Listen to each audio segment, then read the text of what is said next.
Buenos días, mis queridos amigos.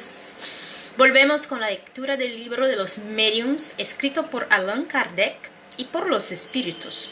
Bueno, estamos en la parte donde el libro explica acerca de las manifestaciones físicas espontáneas, ruidos, alboroto y perturbaciones, lanzamiento de objetos, fenómenos de aportes.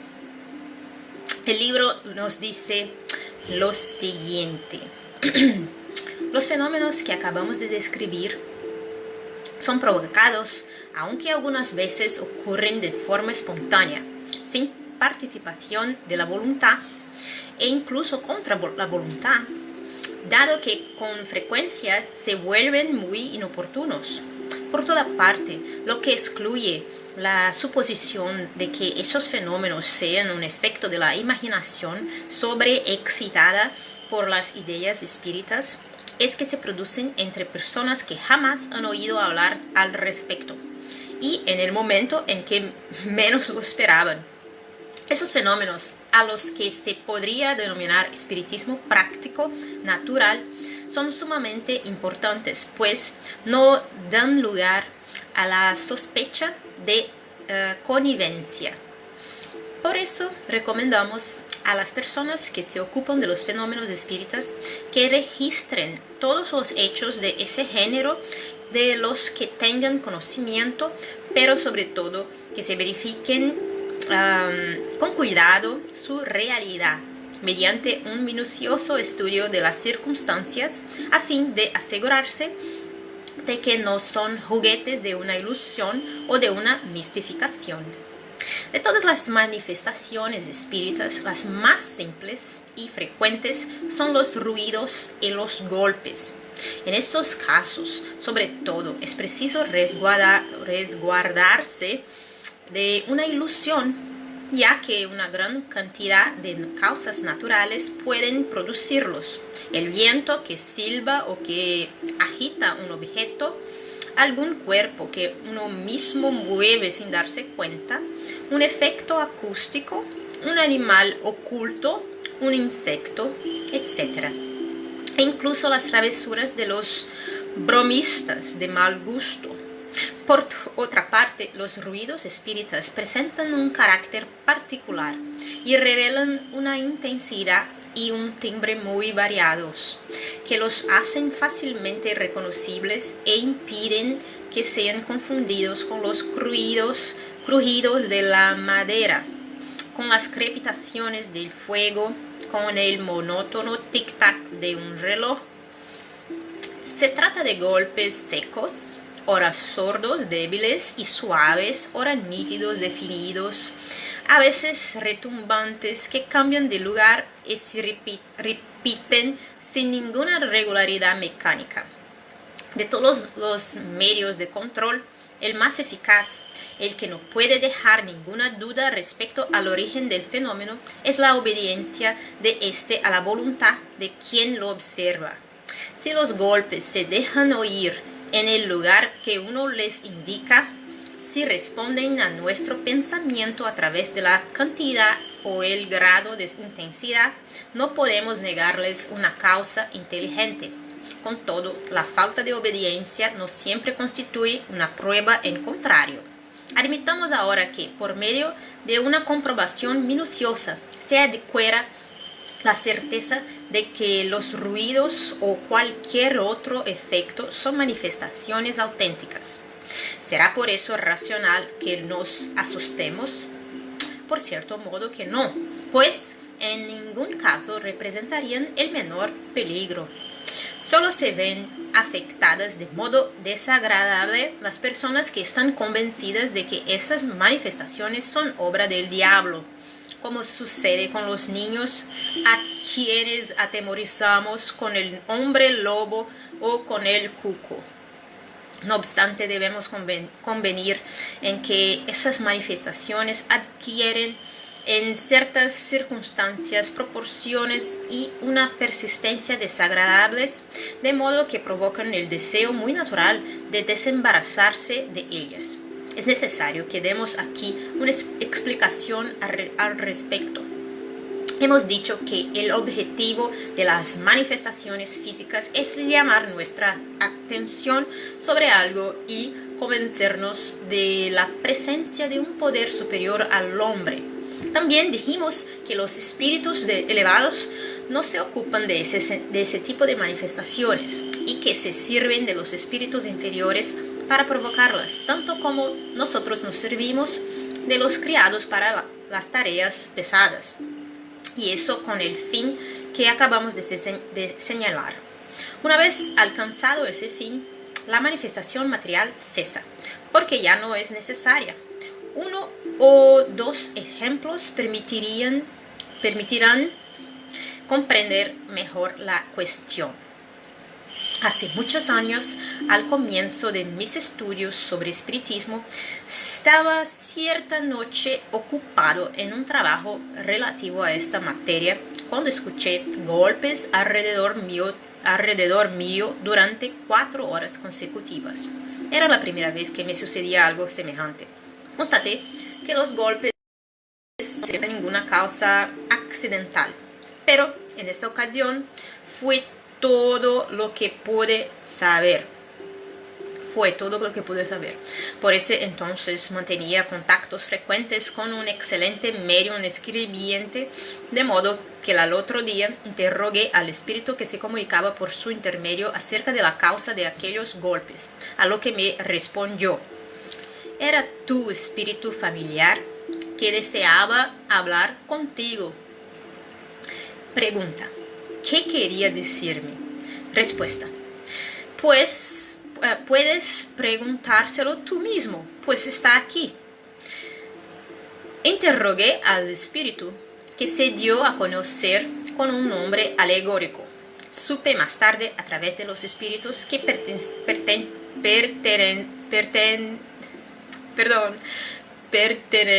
pertenece a una categoría muy elevada y que desempeñó en la tierra un importante papel. Me señaló errores en mi trabajo y me indicó las líneas del manuscrito donde esos errores se encontraban. También me brindó útiles y sabios consejos y agregó que estaría siempre conmigo y que acudiría a mi llamado toda vez que yo quisiera consultarle algo. De hecho, a partir de entonces, ese espíritu jamás me ha abandonado. Recibí de él muchas pruebas de una gran superioridad y su intervención benévola y eficaz en mi favor fue manifiesta tanto en los asuntos de la vida material como en lo concerniente a las cuestiones metafísicas. No obstante, desde nuestra primera entrevista, los golpes cesaron. ¿Qué deseaba él en realidad?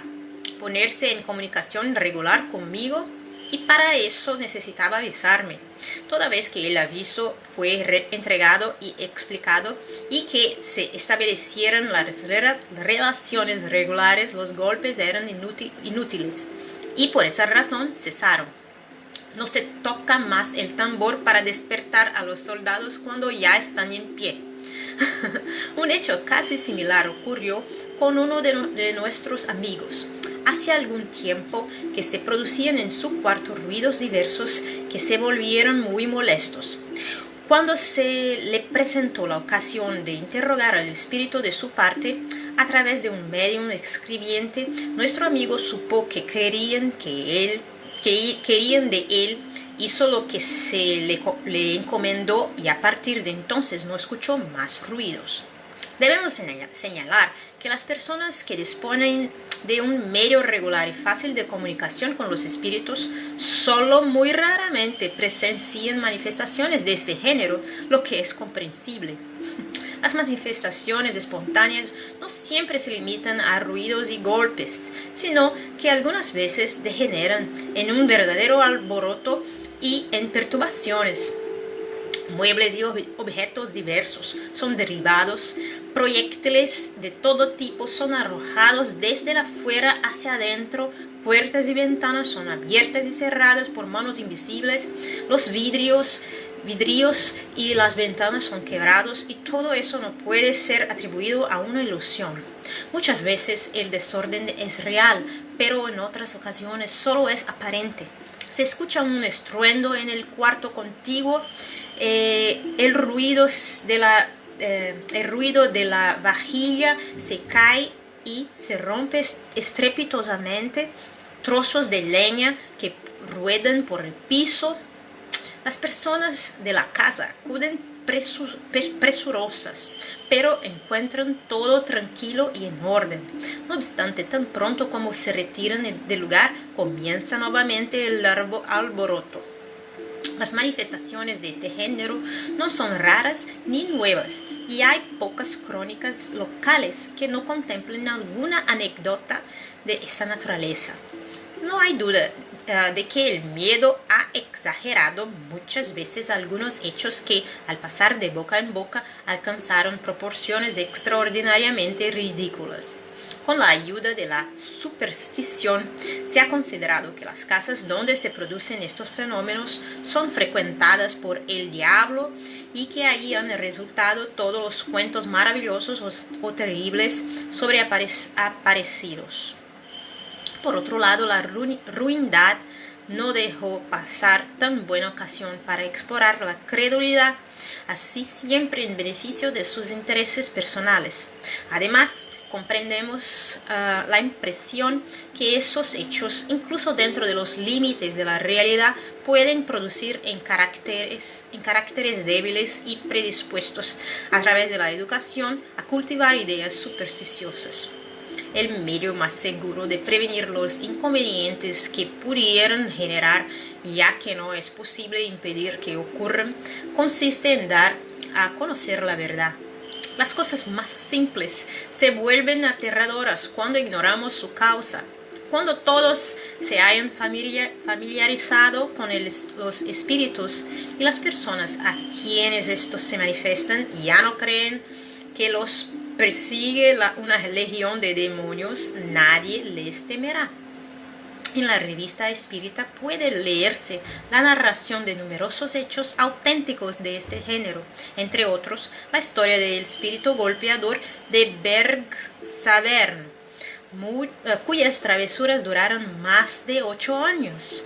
Véanse los números de mayo, junio y julio de 1858, la de Diebelsdorf, agosto de 1858, la del paradero de las grandes ventas cerca de Dieppe, marzo de 1860, la de la calle de Noyers en París, agosto de 1860, la del espíritu de Casteldaudary, con el título de Historia de un condenado, febrero de 1860, la del fabricante de San Petersburgo, abril de 1860, y muchas otras. Los hechos de esta naturaleza suelen tener el carácter de una verdadera persecución. Conocemos a 6 hermanas que vivían juntas y que todas las mañanas durante varios años encontraban sus ropas desparramadas por la casa, ocultas hasta en los techos, desgarradas y cortadas en pedazos, por más que tomaran la precaución de guardarlas bajo llave. Muchas veces ha sucedido que personas acostadas en la cama, pero completamente despiertas, han visto que se agitaban los cortinados, que las colchas y las almohadas eran arrancadas con violencia y que ellas mismas eran suspendidas sobre el colchón e incluso arrojadas fuera del lecho. Estos fenómenos son más frecuentes de lo que se supone, pero sus víctimas raramente se atreven a hablar del tema por temor al ridículo. Hemos tenido conocimiento de que se creyó haber curado de sus supuestas alucinaciones a algunos individuos que, debido a esos fenómenos, fueron sometidos al tratamiento indicado para los alienados, lo que los dejó realmente locos. La medicina es incapaz de comprender estas cosas porque solo admite en las causas el elemento material. de lo que resultan errores a menudo funestos.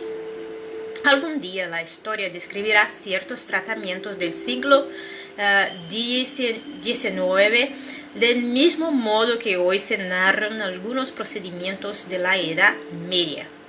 Admitimos plenamente que algunos hechos son obra de la picardía o de la malicia.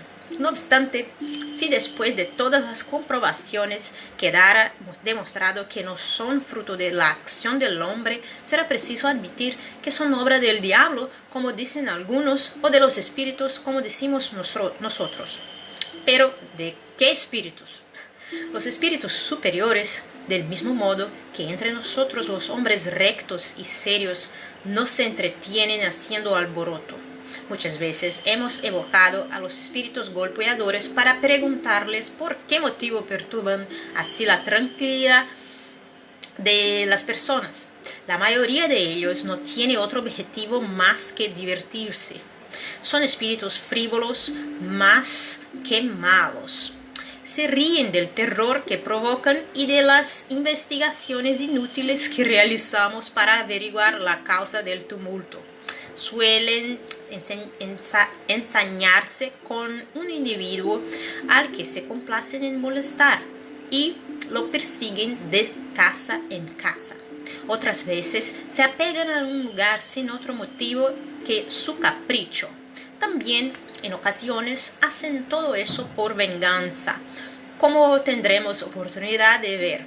En algunos casos su intención es más loable. Quieren llamar la atención de ciertas personas y establecer comunicación con ellas, ya sea para hacerles una advertencia útil o bien para solicitarles algo para sí mismos. Hemos visto muchos espíritus que piden plegarias o que solicitan el cumplimiento en su nombre de votos que no pudieron llevar a efecto. Otros desean que en interés de su propio descanso reparar una mala acción que cometieron cuando estaban vivos. En general, es un error que les tengamos miedo. La presencia de esos espíritus puede ser molesta, pero no peligrosa. Por lo demás, es comprensible que todos quieran verse libres de ellos, aunque para lograrlo suelen hacer todo lo contrario de lo que deberían. Si se trata de espíritus que se divierten, cuanto más en serio se toma la cuestión, tanto más persisten, como los niños traviesos que asustan a los miedosos y molestan cada vez más a quienes se impacientan. Si todos tomaran la sabia decisión de reírse de sus travesuras, esos espíritus acabarían por cansarse y quedarse tranquilos. Conocemos a alguien que, lejos de irritarse, los incitaba desafiándolos a que hicieran tal o cual cosa, de modo que al cabo de pocos días no regresaron más. Con todo, como ya hemos manifestado, algunos espíritus proceden de esa manera por motivos menos frívolos. Por eso es siempre útil enterarse de lo que quieren. Si nos piden algo, podemos tener la certeza de que no reiterarán sus visitas una vez que hayamos satisfecho sus deseos. La mejor manera de informarnos a ese respecto consiste en que invoquemos al espíritu por medio de un buen medium escribiente. Por sus respuestas veremos de inmediato con quién estamos tratando y obraremos en consecuencia.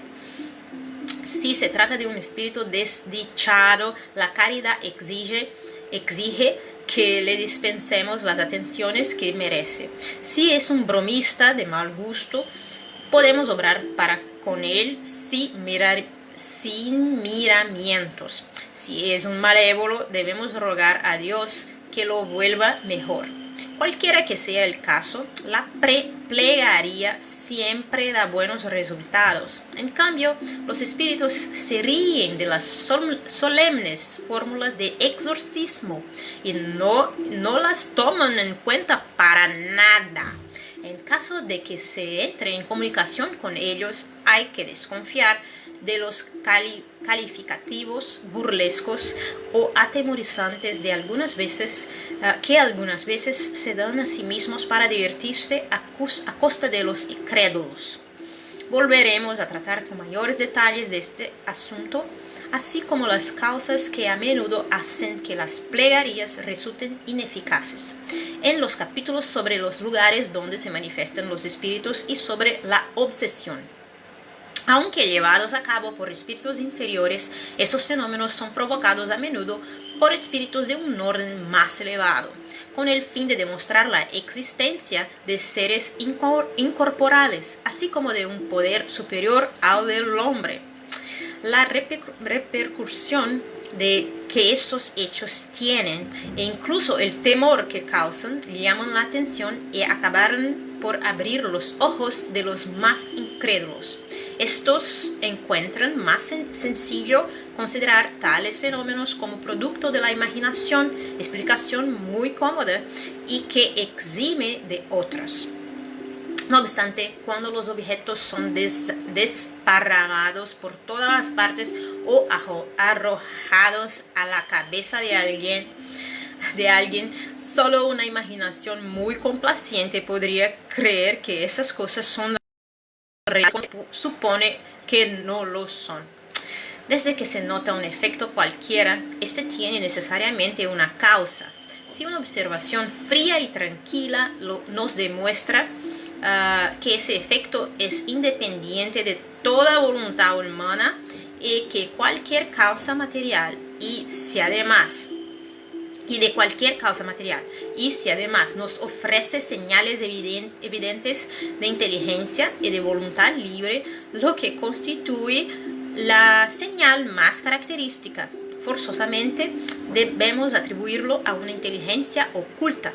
¿Qué seres misteriosos son esos? Esta es la pregunta que los estudiosos espíritas nos responden de la manera menos discutible a través de los medios que nos facilitan para comunicarnos con ellos. Esos estudios nos enseñan también a distinguir lo que es real, falso o exagerado en los fenómenos que no comprendemos. Si un efecto extraño se produce, tal como un ruido, un movimiento o incluso una aparición, la primera idea que debemos tener es la de que ese efecto se debe a una causa absolutamente natural, porque eso es lo más probable. Entonces es preciso buscar esa causa con el mayor cuidado y no admitir la intervención de los espíritus salvo que se tenga la certeza de ello. Ese es el medio de evitar una equivocación. Así, por ejemplo, quien reciba una bofetada o un bastonazo en la espalda sin que nadie se le haya acercado, como ha sucedido, no podrá dudar de la presencia de un ser invisible. Debemos resguardarnos solo de los relatos que se consideren exagerados, sino también de nuestras propias impresiones, y no atribuir un origen oculto a todo lo que escape a nuestra comprensión. Una infinidad de causas muy sencillas y muy naturales pueden producir efectos aparentemente extraños, y sería una verdadera superstición ver por todas partes espíritus ocupados en derribar muebles, romper la vajilla y suscitar en suma los innumerables accidentes domésticos que es más racional atribuir a la torpeza. La explicación que se ha dado acerca del movimiento de los cuerpos inertes se aplica naturalmente a todos los efectos espontáneos que acabamos de considerar. Los ruidos, aunque sean más fuertes que los golpes en la mesa, tienen la misma causa. Los objetos son arrojados o desplazados por la misma fuerza que levanta cualquier objeto. Existe aquí una circunstancia que apoya esta teoría. Podríamos preguntar dónde está el medium en esa circunstancia. Los espíritus nos han dicho que, en este caso, siempre hay alguien cuyo poder se ejerce sin que lo sepa. Las manifestaciones espontáneas muy raramente se producen en lugares aislados.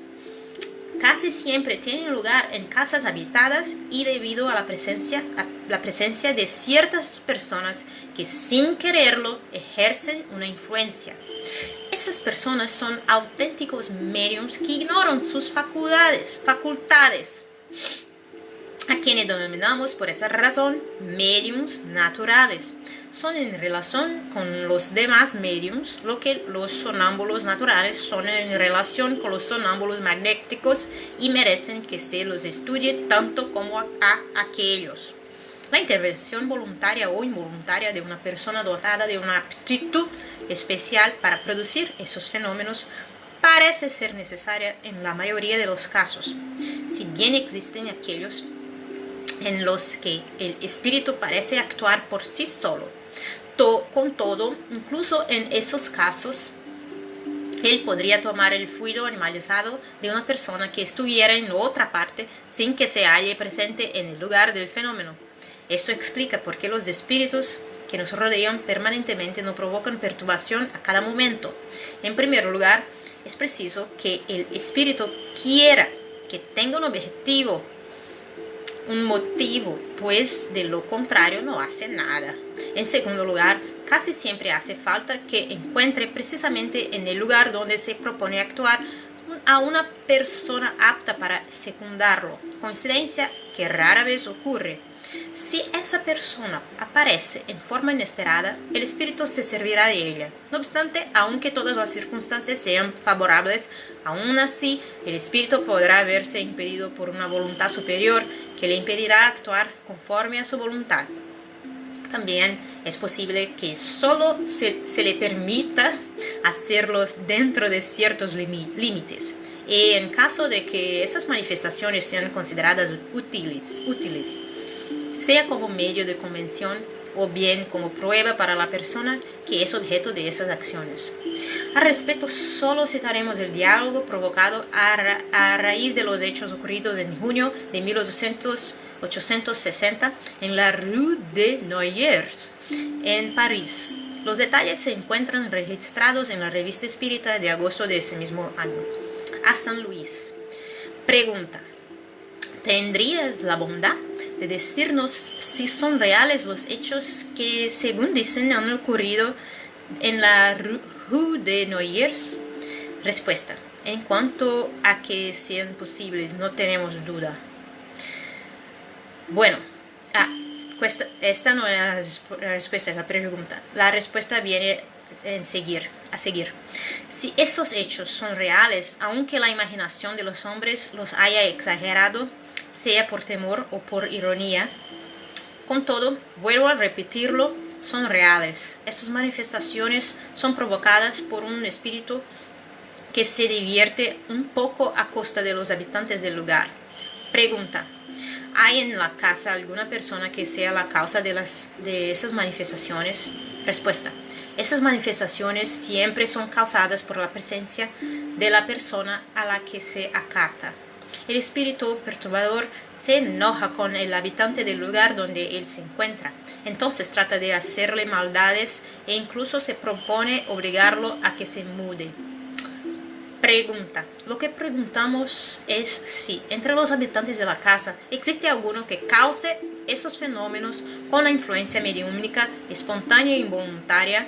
Respuesta: es necesario que así sea, pues de lo contrario el hecho no podría ocurrir. Un espíritu habita en un lugar de su predilección. Se mantendrá inactivo en tanto no se presente en ese lugar una persona cuya naturaleza se resulte conveniente. Cuando esa persona aparece, se divierte cuanto puede.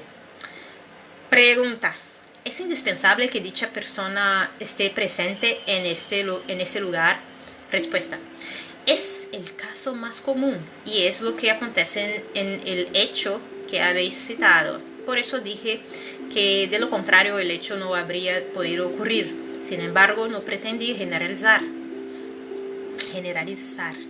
Hay casos en los que la presencia inmediata no es necesaria. Pregunta: dado que esos espíritus son siempre en un orden inferior, la aptitud para servirles de auxiliar ¿es una presunción desfavorable para la persona? ¿No denota eso una simpatía de su parte para con los seres de esa naturaleza? Respuesta: no precisamente, porque esa aptitud depende de una disposición física. Sin embargo, muy a menudo denota una tendencia material que sería preferible no tener, pues la persona cuanto más elevada es moralmente, más atrae hacia sí a los espíritus buenos, que necesariamente apartan a los malos. Pregunta: ¿a dónde va a buscar el espíritu los proyectiles de los cuales se vale? Respuesta: la mayoría de las veces esos objetos diversos son tomados en el lugar mismo de los fenómenos o en sus cercanías. Una fuerza que procede del espíritu los lanza al espacio y van a caer en el lugar que él ha elegido. Pregunta: dado que las manifestaciones espontáneas por lo general son permitidas e incluso provocadas con el propósito de convencer a los hombres, nos parece que si algunos incrédulos fueran personalmente el objetivo, se verían obligados a rendirse ante la evidencia. A veces ellos se quejan de que no han podido ser testigos de hechos concluyentes. ¿No dependería de los espíritus darles una prueba sensible? Respuesta: ¿acaso los ateos y los materialistas no son a cada instante testigos de los efectos del poder de Dios y del pensamiento? Eso no impide que nieguen a Dios y al alma. ¿Acaso los milagros de Jesús convirtieron a todos sus contemporáneos? Los fariseos que le decían: Maestro, haznos ver algún prodigio, ¿no se asemejan a los que hoy os piden que los mostréis algunas manifestaciones? Si las maravillas de la creación no los han convencido, tampoco se convencerán cuando los propios espíritus se les aparezcan del modo más evidente, pues su orgullo los hace parecerse a los caballos rebelones que se resisten a obedecer. Las ocasiones de ver no les faltarían si las buscaran de buena fe, razón por la cual Dios no juzga conveniente hacer por ellos más de lo que hace por los que sinceramente tratan de instruirse. Dios solo recompensa a los hombres de buena voluntad. La incredulidad de aquellos otros no impedirá que la voluntad de Dios se cumpla. Ya veis que esa incredulidad no ha impedido la expansión de la doctrina espírita. Dejad, pues, de inquietaros por esa posición, que para la doctrina es semejante a la sombra en un cuadro de la mayor realce. ¿Qué mérito tendrían esas personas si fuesen convencidas por la fuerza? Dios le deja toda la responsabilidad por su obstinación, y esa responsabilidad será más terrible de lo que suponéis. Felices los que creen sin haber visto, dijo Jesús, porque esos no dudan del poder de Dios. Pregunta: ¿crees que sería útil que evocáramos a ese espíritu para pedirle algunas explicaciones? Respuesta: evocadlo si así lo queréis, pero es un espíritu inferior que solo os dará respuestas muy significantes. Pregunta: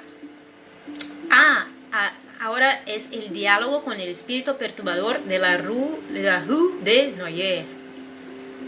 Y hacen una evocación. Pregunta: pregunta del espíritu: ¿por qué me llamáis? ¿Queréis pedradas? En ese caso sería un sálvese quien pueda, pese a vuestro aire de valentía. Pregunta: aunque nos lanzarías piedras aquí, eso nos asustaría. Incluso te preguntamos si puedes hacerlo realmente. Respuesta: aquí tal vez no pueda. Tenéis un guardia que vela por vosotros. Pregunta: en la rue Rue de Noyer, había una persona que te servía de auxiliar para facilitarle las travesuras que hacías a los habitantes de la casa. Respuesta: por cierto, encontré un buen instrumento y no había ningún espíritu docto, sabio o mojigato que me lo impidiera. Soy alegre y a veces me gusta divertirme. Pregunta: ¿cuál era la persona que te servía de instrumento? Respuesta: una criada. Pregunta: ¿te servía de auxiliar sin saberlo? Respuesta: oh sí, pobre muchacha, era la más asustada. Pregunta: ¿actuabas con un propósito hostil?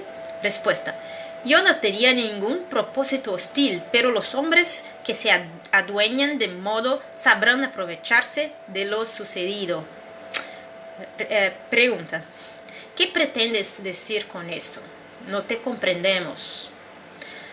Respuesta: yo solo me proponía divertirme, pero vosotros estudiaréis la cuestión y tendréis un hecho más para demostrar que existimos. Pregunta: dices que no tenías un propósito hostil, sin embargo, has roto todos los vidrios de la casa y así causaste un prejuicio real. Respuesta: es un detalle. Pregunta: ¿dónde conseguías los objetos que arrojaste? Respuesta: son muy comunes, los encontré en el patio y en los jardines vecinos. Pregunta: ¿los encontraste todos o fabricaste algunos? Respuesta: no creé ni compuse nada. Pregunta: si no los hubieras encontrado, ¿habría podido fabricarlos? Respuesta: habría sido más difícil. Con todo, en rigor, se mezclan materiales y con eso se hace alguna cosa. Pregunta: ahora explícanos cómo los arrojaste. Respuesta: eso es más difícil de explicar.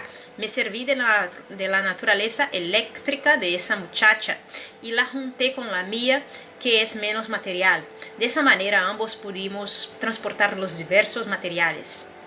Pregunta: pienso que te agradaría darnos algunas informaciones acerca de tu persona. Dinos, en primer lugar, si hace mucho tiempo que has muerto. Respuesta: hace bastante tiempo, unos 50 años. Pregunta: ¿qué hacías cuando vivías? Respuesta: no hacía gran cosa. Recogía trapos viejos en ese barrio y a veces me decían tonterías porque me gustaba mucho el licor rojo del viejo Noé. Por eso quería que todos salieran corriendo. Pregunta: ¿fue por ti mismo y de buen grado que respondiste a nuestras preguntas? Respuesta: tuve un instructor. Pregunta: ¿quién es este instructor? Respuesta: vuestro buen rey Luis. Y ahora tiene una observación en el libro que dice lo siguiente: esta pregunta fue motivada por la naturaleza de algunas respuestas que parecen exceder el alcance del espíritu tanto por el contenido de las ideas como por la forma del lenguaje. No hay nada de asombroso en el hecho de que haya sido auxiliado por un espíritu más esclarecido, que quiso aprovechar la oportunidad para instruirnos.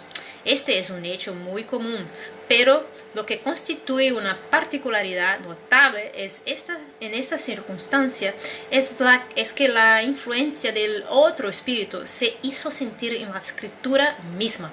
La letra de las respuestas en que él intervino es más regular y más fluida. En cambio, la del trapero es angulosa, gruesa, irregular, muchas veces poco legible y posee un carácter muy diferente. Pregunta: ¿qué haces ahora? ¿Te ocupas de tu porvenir? Respuesta: todavía no. Me encuentro errante. Piensan tan poco en mí en la tierra que nadie ora por mí. Como no me ayudan, no trabajo. Y ahora tiene una otra observación en el libro que dice así: Más tarde veremos cuánto se puede contribuir al adelanto y el alivio de los espíritus inferiores por medio de la plegaria y los consejos. Pregunta: ¿cuál era tu nombre cuando vivías? Jeanne. Pregunta: muy bien, Jeanne, vamos a orar por ti. Dinos si nuestra evocación te dio placer o te contrarió. Respuesta: más bien placer, porque sois buenos muchachos, alegres, aunque un tanto austeros. Lo mismo da, me habéis escuchado, estoy contento. Escrito por Jeanne.